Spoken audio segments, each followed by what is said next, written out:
Janasena party శాసనసభాపక్ష సమావేశంలో సభ్యులకు దిశానిర్దేశం చేశారు పార్టీ అధ్యక్షులు, ఉప ముఖ్యమంత్రి శ్రీ పవన్ కళ్యాణ్. ప్రజల గొంతుని అసెంబ్లీలో వినిపిద్దామని అన్నారు. ప్రజల సమస్యలను, ఆకాంక్షలను చట్టసభల్లో చర్చిద్దామని అన్నారు. మనం మాట్లాడే భాష హుందాగా ఉండాలని సభ్యులకు సూచించారు పవన్ కళ్యాణ్. జనసేన పార్టీ శాసనసభాపక్ష సమావేశంలో మంత్రులు, ఎంపీలు, ఎమ్మెల్యేలు, ఎమ్మెల్సీలు పాల్గొన్నారు. అసెంబ్లీ బడ్జెట్ సమావేశాల్లో జనసేన పార్టీ సామాన్యుడి గొంతుగా మారాలి.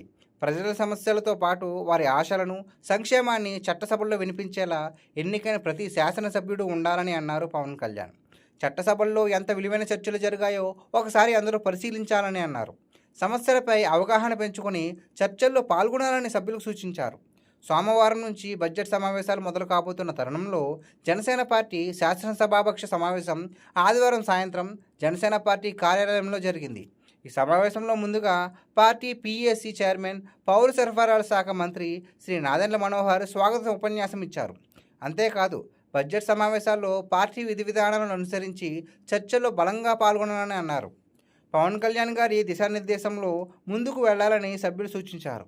ఈ క్రమంలో పంచాయతీరాజ్, గ్రామీణాభివృద్ధి శాఖల మంత్రిగా పవన్ కళ్యాణ్ గారు గ్రామాల్లో మౌలిక సదుపాయాల కోసం అంకిత భావంతో పనిచేస్తున్నారని అన్నారు.